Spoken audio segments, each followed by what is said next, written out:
성경 말씀 베드로전서 1장 3절입니다.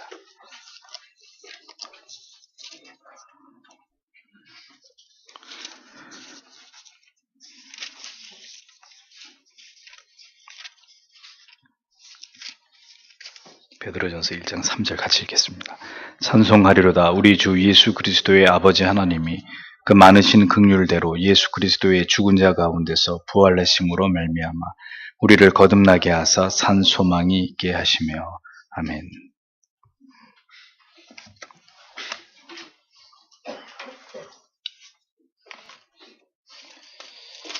아침에 읽어드린 이 빌립보서 4장 말씀, 3장 말씀은 꼭 댁에 돌아가셔서 다시 한번 여러분들이 지금 듣고 있는 로마서의 강해의 내용과 연관지어서 이게 얼마나 바울 서신 속에서 기가 막힌 흐름 속에서 이 부분이 다루어지고 계속 강조되고 있고 또 그것이 거듭 설명되고 있는지를 보시면서 여러분들에게 은혜가 있으시길 바랍니다. 베드로전서 1장 3절도 그와 같은 말씀인데 지난주에 이어서 그리스도의 부활, 승천 그리고 보좌에 앉으심 이 신앙 고백의 내용을 지금 칼빈이 해설하고 있는 내용을 우리가 보고 있습니다. 13항에서 16항까지 하겠습니다. 13. 사흘 만에 죽은 자 가운데서 사흘 만에 죽은 자 가운데서 다시 살아나시며 이 부분에 대한 칼빈의 설명을 봅니다. 그리스도의 십자가에서 죽으심과 장사되심은 구원의 성취에 있어서 매우 중요한 의미를 가지고 있습니다. 오전에도 말씀을 드렸습니다. 그리스도의 죽으심과 장사되심을 통해서 우리는 우리의 모든 죄의 문제가 해결되므로 하나님과 화목되었고 의롭게 되었고 영원한 저주와 형벌로부터 자유하게 되었습니다. 그리스도의 죽으심뿐만 아니라 칼빈이 우리한테 강조하는 것은 중요한 것은 그리스도의 부활하심이라는 거죠. 베드로전서 1장 3절에 찬송하리로다. 우리 주 예수 그리스도의 아버지 하나님이 그 많으신 긍휼대로 예수 그리스도의 죽은 자 가운데서 부활하심으로 말미암아 우리를 거듭나게 하사 산 소망이 있게 하셨다. 로마서 4장 25절에 예수는 우리가 범죄한 것 때문에 내줌이 되고 또한 우리를 의롭다 하시기 위하여 살아나셨느니라. 자, 이런 말씀이 의미하는 바가 무엇이냐는 것이죠. 예수 그리스도께서 다시 사심으로써 죽음을 이기신 자로 나타나심 같이 우리의 죄를 이김이 그리스도의 부활에 있다라는 걸 잘 보여주는 거죠. 그리스도가 죄를 이기고 부활하셨기 때문에 우리도 이 모든 죄로부터 죄의 이 사망의 권세로부터 우리는 자유하는 것이고 그것을 이기고 우리도 부활의 소망을 갖게 되는 것이다. 이것을 보여주는 것입니다. 그의 죽으심으로 말미암아 죄가 제거되었고 그의 부활하심으로 말미암아 의가 소생하고 회복되었다는 것을 성경의 진리는 우리에게 잘 보여주고 있다는 거죠. 여러분들이 공교롭게도 로마서 강해를 같이 들으시면서 이 부분을 우리가 지금 구체적으로 들여다보고 있는 것을 잘 아실 것입니다. 다시 강조하거니와 우리의 구원이 이루어지게 된 근거는 예수 그리스도의 죽으심으로 죄가 우리의 죄의 문제가 이 죄책이 영원히 제거되고 장사된 것이고 반대로 그리스도의 부활하심을 통해서는 의와 생명이 회복이 돼서 그 능력과 효력이 우리에게 분명하게 나타나서 우리가 그리스도 안에서 그와 연합된 생명의 삶을 살아가게 되는 것이다. 이게 그리스도의 죽음과 부활이 그리스도와 연합된 자에게 분명하게 나타나고 있는 효력이고 증거다. 이걸 성경이 분명하게 얘기하고 있다는 거죠. 그러니까 이것을 가지고 우리 자신을 바라보고 함께 하나님을 믿는 지체들을 바라봐야지 그리스도의 죽으심과 부활하심을 제거한 상태로 우리 자신을 바라보거나 다른 믿음의 지체를 바라보아서는 안 된다는 겁니다. 그런 관점 자체가 성경적이지 않은 거죠. 성경의 여러 구절들이 놀랍게도 이 동일한 진리를 우리에게 반복해서 강조하고 있다는 것을 칼빈은 예를 듭니다. 바울의 서신서뿐만이 아니라 다른 사도들의 서신 안에도 계속해서 이런 말씀이 등장한다는 거죠. 로마서 1장 4절에 고린도서 13장 4절, 빌립보서 3장 10절에서 11절, 베드로전서 1장 21절. 이 모든 말씀이 의미하는 바는 그리스도의 죽으심과 부활하심이 의미하는 바를 선명하게 진술하면서 신자의 믿음은 그리스도의 부활로 말미암은 새 생명 안에서 우리의 믿음을 굳게 붙드시는 하나님의 은혜 안에 있다. 이 사실을 계속해서 성경에 강조하고 있다는 거예요.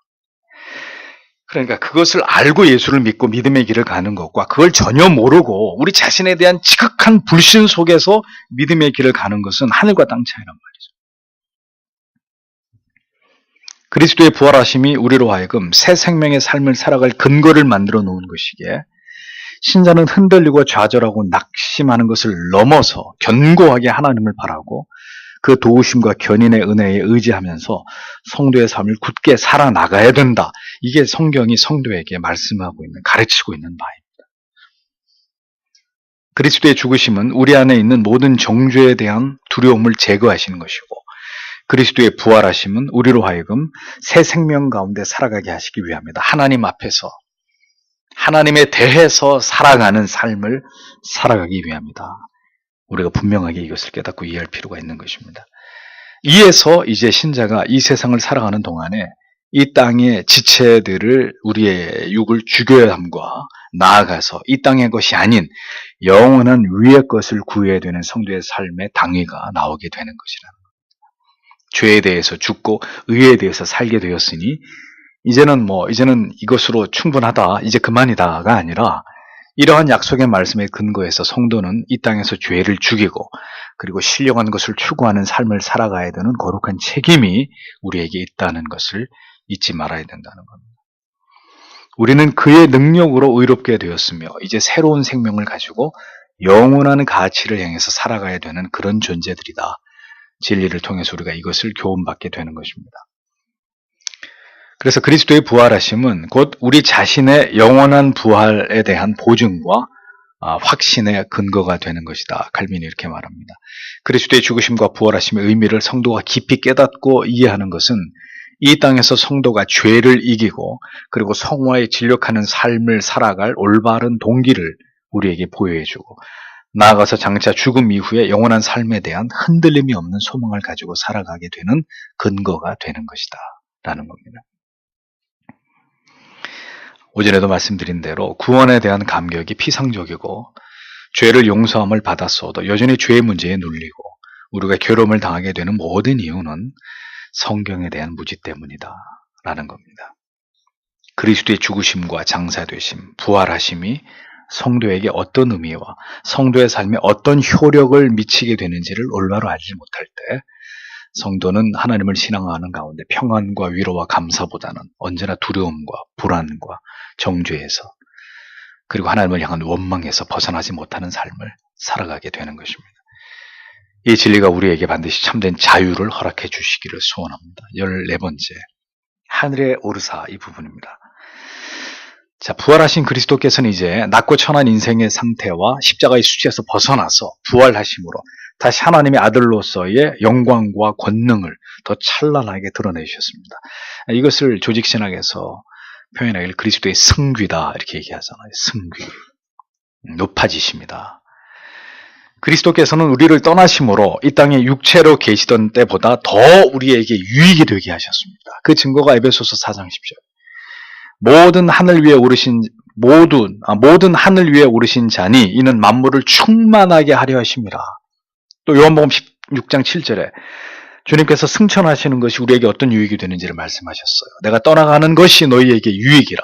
내가 떠나가지 아니하면 보혜사가 너희에게로 오시지 아니할 것이요. 이렇게 말씀하신 것을 우리가 주목해서 볼 필요가 있죠. 그리스도께서는 육신으로 더 이상 함께 계시지 않는 것에 대해서 제자들을 위로하시면서 내가 가야 누가 온다고요? 보혜사께서 너희에게로 오신다. 이렇게 말씀하시면서 내가 너희를 고아와 같이 버려두지 않는다. 이제는 보이는 육체로 너희 가운데 임하는 것이 아니라 그리스도의 영으로, 보혜사를 통해 그리스도의 영으로 다시 너희에게 오실 것을 약속하고 계신 것을 볼 수 있습니다. 그래서 제자들은 사실은 예수님이 계실 때는 예수님이 하시던 말씀이나 그분의 유비를 전혀 이해하지 못하고 예수님이 그토록 그들에게 구원의 아름다운 말씀을 해주셨어도 제자들이 그것을 100% 이해하지 못했거든요. 그런데 성령이 오셔서 성령을 그들이 받고 나자 어떻게 됐습니까? 아주 확실하고 분명한 체험을 통해서 그리스도가 하신 모든 말씀을 성령이 다시 해석해주고 깨닫게 하자 제자들은 사실은 예수님이 계실 때보다 더 큰 권능을 경험하게 되고 더 풍성한 그리스도의 복음을 깨닫게 되는 이런 유익을 누리게 되잖아요. 그래서 세상에서 복되게 사는 법과 죽음을 두려워하지 않으면서 행복하게 죽는 법을 터득하게 되고 그 길을 걸어가지 않습니까? 그리스도께서 승천하시고 대신 성령을 풍성하게 부어주심으로 우리가 방언하고 무슨 음성 듣고 축사하는 게 아니라 성령을 풍성하게 부어주심으로 하나님의 말씀을 통해서 더 풍성한 유익을 하나님의 백성들이 얻고 그 일들이 하나님의 백성들 영혼 가운데 나타남으로 하나님의 나라가 더 확장되고 그 증거들을 역사는 우리에게 보여주고 있지 않습니까? 여전히 그리스도는 이 땅 가운데 계시지 않지만 성도와 교회는 우리와 함께 하시는 성령을 그분의 말할 수 없는 위로를 그분의 능력과 지혜를 얻습니다. 어디에서요? 하나님의 말씀을 통해서 이 말씀의 깊은 깨달음과 우리를 고치고 치료하시는 능력을 통해서 지금도 주 예수 그리스도께서 주의 영을 성령을 통해서 우리 가운데 그렇게 역사하시고 우리를 통치하시고 섭리하시고 우리를 위로하시고 우리를 지도하시고 가르치시는 것을 경험하고 있잖아요. 그리스도께서는 그렇게 자신이 승천하심으로 세상 끝날까지 우리와 함께 하시겠다고 약속하신 모든 말씀을 성실하게 이루어가고 계신다라는 겁니다. 칼빈은 여기서 아우구스티누스의 말을 인용하면서 다음과 같이 설명하죠. 그리스도께서는 죽으셔서 아버지의 우편으로 가시게 되어 있었고 거기서부터 산자와 죽은 자를 심판하러 오시게 되어 있다. 순전한 교리와 믿음의 규범에 따라서 보건대 그는 육체적으로 임재하셔서 그 일을 행하실 것이다. 그의 승천 이후에는 영적 임재를 통해서 그들과 함께 계시게 되어 있었기 때문이다.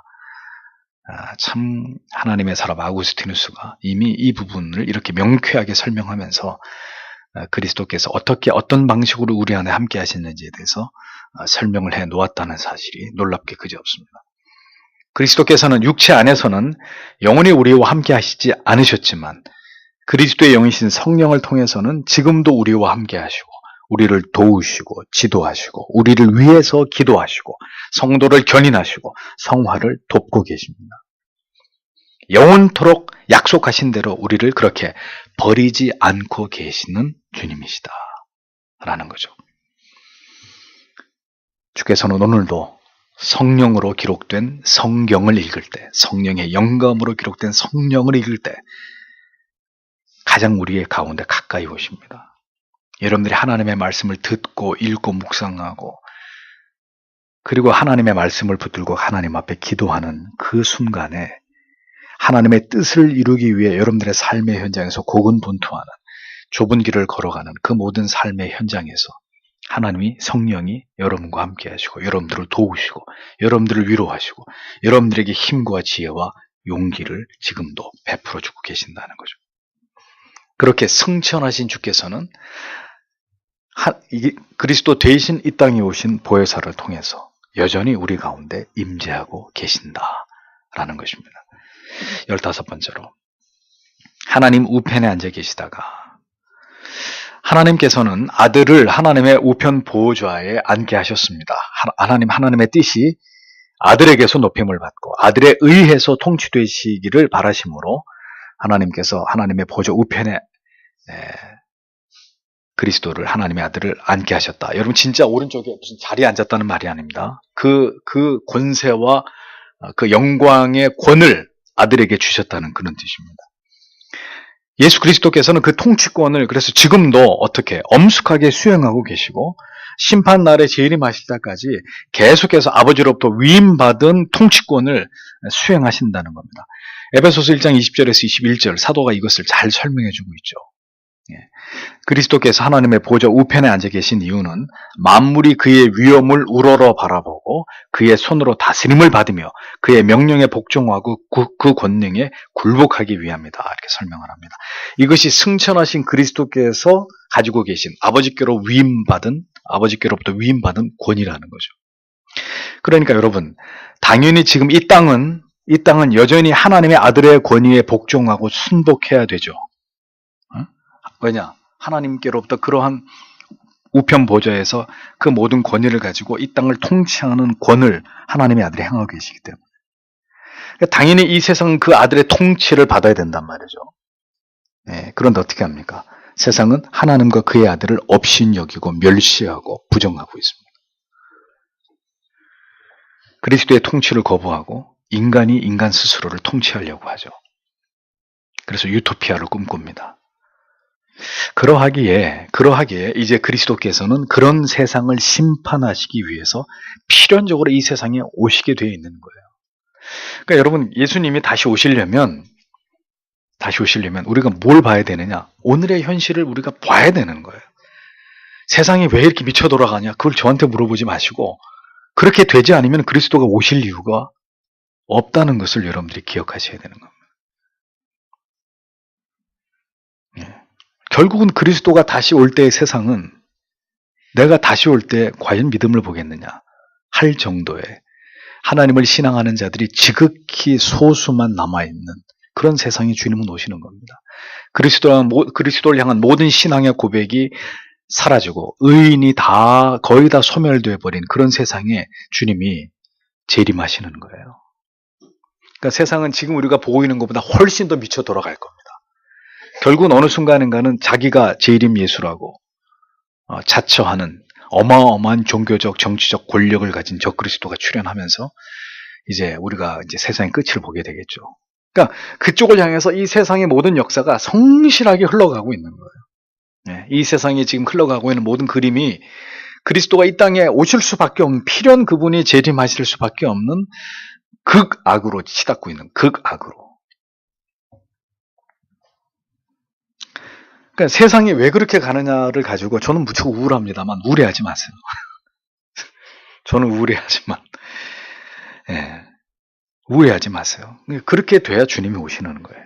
그러니까 여기서 관건은 우리가 이 믿음을 굳게 지키는 겁니다. 우리가 성경에 말씀하는 그 믿음을 붙들고 뭐 세상이 어떻게 돌아가든 복음의 진리를 버린 교회가 얼마나 더 망가지든 죄송한 얘기지만 우리가 어떻게 할 수 있는 문제가 아니잖아요. 그러니까 그렇게 되어야 그리스도가 오시는 거기 때문에 세상은 그 사필 규정, 그 가게 될 수밖에 없는 길로 가고 있는 것이구나. 우리 이렇게 봐야 되는 거죠. 이렇게. 그 속에서 중요한 것은 이 교회가 변질되고 타락하지 않고 이 복음을, 이 교리를, 이 순수한 믿음을 저와 여러분이 지킬 것이냐, 우리도 같이 그렇게 흘러가 버릴 것이냐. 이제 이게 우리의 초점인 거죠. 환난과 박해가 시작될 때 그럼에도 불구하고 이 진리의 가치를 우리가 지킬 것이냐, 아니면 우리도 변질될 것이냐. 그것이 중요한 문제인 거죠. 그리스도의 통치를 거부하면서 인간이 스스로를 통치하려고 합니다. 이 마지막 때의 모든 혼란과 죄악과 하나님과 그 아들을 향한 참남한 죄악들에 대해서 결국 그리스도가 오셔서 종지부를 찍으시기 위해서 그분은 하늘로부터 다시 이 땅 가운데 임하실 것이다 라는 거죠. 모든 나라와 민족과 열방들은, 모든 이 세상의 권세자들은 모두 예수의 발 아래 무릎을 꿇어야 합니다. 지금은 꿇지 않습니다. 지금은 그리스도를 조롱하고 멸시합니다. 그러나 그들이 반드시 그 발 아래 납작 엎드릴 수밖에 없는 날이 옵니다. 마지막 때의 세상은 그분의 통치를 거부하고 존재하심까지도 부정하고 있는, 심판을 자초하는 악한 일들을 서슴지 않고 있지만 모두 그 발 아래 복종하게 될, 그리고 지옥의 형벌이 두려워서 쥐구멍이라도 찾고자 하는 그런 두려움에 떨 날이 오고야 말 것입니다. 여러분들에게 분명히 말씀드립니다. 그래서 그리스도의 통치를 거부하는 세상과 교회는 존재할 가치가 없는 것이다 라는 겁니다. 그럼 여기서 세상은 놔두고라도 그리스도의 통치를 거부하는 교회들 존재할 필요가 없는 거예요. 목사가 제왕적 권위를 휘두르면서 모든 불법의 중심에 서 있는 교회들 다 불타서 없어져 버려야 돼요. 사라져 버려야 돼요. 그 성도들은 다 뿔뿔이 흩어져서 바른 복음이 증거되는 교회들로 가서 자기들의 살 길을 찾아야 되는 거죠. 그리스도가 지금도 보좌 우편에서 하나님의 권세를 위임받아서 이 땅을 다스리고 있는데 그 다스림을 받지 않는다. 그 다스림을 받지 않는 교회와 성도가 있다. 그리스도의 것들이 아닙니다. 하나님의 것들이 아니란 말이에요. 그것들은. 그래서 우리는 로마 카톨릭을 이단이라고 하는 것입니다. 왜? 그리스도의 통치를 받지 않기 때문에. 교황의 통치를 받지. 주께서 다시 오실 때 참된 교회와 성도들의 수가 결코 많지 않을 것은 여러분 지금의 이 세상의 모습을 볼 때 충분히 미루어 짐작하실 수 있지 않겠습니까? 그래서 저나 여러분의 기도는 그렇게 합니다. 다시 하나님이 이 땅 가운데 거룩한 부흥을 달라고 기도하지만 그것은 그렇게 기도할 수밖에 없는 것이 주의 뜻이기 때문에 기도하지만 정말 다시 이 땅의 모든 교회와 성도들이 리바이벌, 거룩한 부흥을 경험하게 될 날이 올지는 알 수가 없습니다. 장담할 수가 없습니다.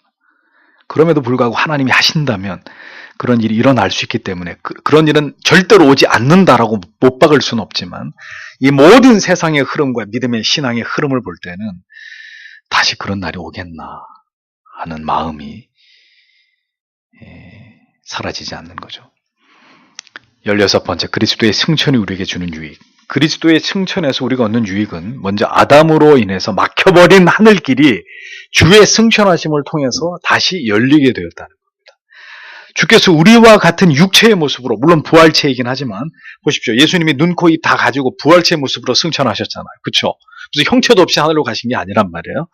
그러니까 주께서 우리와 같은 육체의 모습으로 부활체이긴 하지만 하늘로 오르셨으니 우리 또한 그리스도처럼 이 우리의 모습으로, 물론 영생하는 영화로운 존재가 되겠지만 하늘로 올라 하나님과 함께 영원히 함께할 날에 대한 소망을 가질 수 있다는 거죠. 그것이 그리스도가 가견적 승천을 통한 가견적 재림을 바라보는 우리의 유익이라는 거죠. 그리스도께서 아버지와 함께 계심의 유익은 주께서 변함없으신 우리의 대언자요 간구자로 그분이 하나님 옆에서 오늘도 우리를 위해서 기도하고 계시고 그리스도로 말미암아 우리의 의롭게 됨이 유효적으로 보존되고 계시고 우리가 죄를 지어도 하나님, 내가 저 아이를 위해서 나를 하나님 앞에 대속의 제물로 드리지 않았습니까? 그러니까 그분이 훌륭한 변호사로 우리가 이 땅에서 죄를 지을지라도 영속적인 그 대속의 효력을 발생시키면서 하나님 옆에 계신다는 거예요. 칼빈의 이런 표현이 너무 사실 은혜가 되는 거죠. 우리의 의롭게 하심을 유효적으로 보존하고 계시고 하나님의 보좌 앞으로 나아가 주의 이름으로 간구할 특권을 끊임없이 우리에게 부여하시는 거죠. 우리는 공로가 없어도 무엇인가를 그리스도의 이름으로 예수 그리스도의 이름을 통하여 하나님 앞에 간구할 때 그 기도를 하나님이 들으시게 되는 그 특권이 계속 유지되게 하시는 것이다. 그리스도가 승천하셔서 하나님의 옆에 계심으로 말미암아.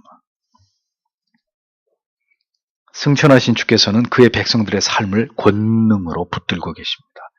우리를 죄에서 이기게 하시고 영적으로 풍성하게 하시고 우리로 하여금 영적인 삶을 살아가도록 새로운 생명 안에서의 삶을 살도록 우리를 주의 영으로 거룩해 하신다는 거죠. 교회에 다양한 은혜와 은사들을 베풀어 주셔서 교회를 보호하시고 악에서부터 지켜주신다고 말씀하고 있습니다. 주의 능력으로 진리를 수호하게 하고 악을 괴멸시키고 원수를 굴복시키고 이 일을 교회가 굳건히 서기까지 계속해 가신다고. 누가? 주님께서. 어디서요? 하나님 옆에서요.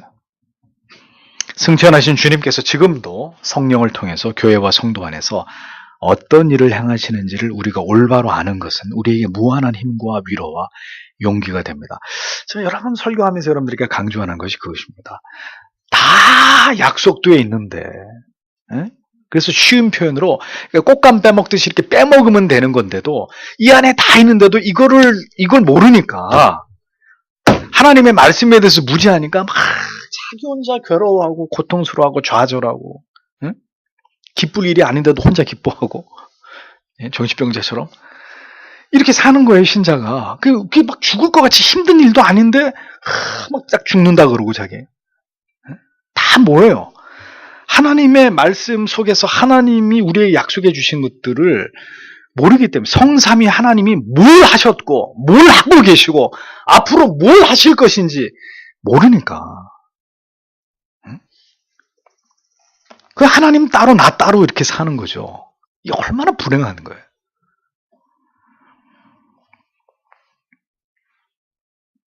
그리스도께서 그렇게 승천하셔서도 아버지로부터 위임받으신 이들을 지금도 행하고 계시고 통치하고 계신다.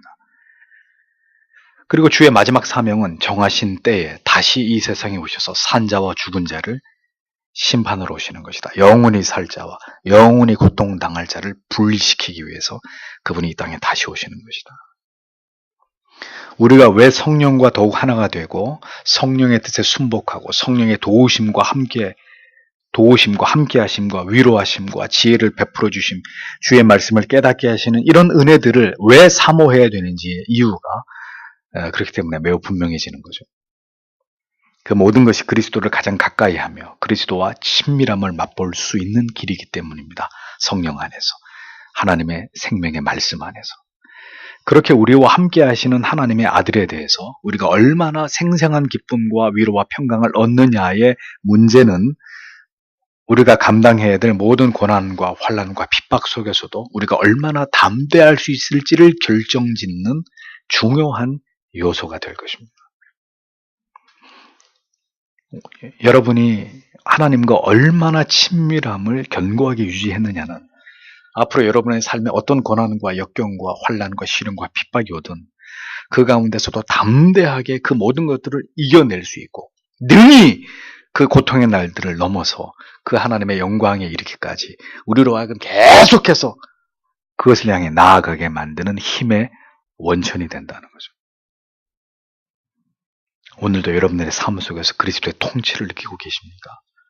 그분이 우리에게 기쁨을 주시면 왜 기쁨을 주시는지, 우리에게 슬픔을 주시면 왜, 우리에게 사람 사이에 갈등과 결혼과 고통을 준다면 왜, 우리에게 물질의 궁핍을 주신다면 왜, 그럼 반대로 우리에게 물질의 풍성함을 주신다면 왜, 그 모든 것을 하나님의 통치 속에서 여러분들이 이해하고 깨닫고 수용하고 용납하고 있으시냐.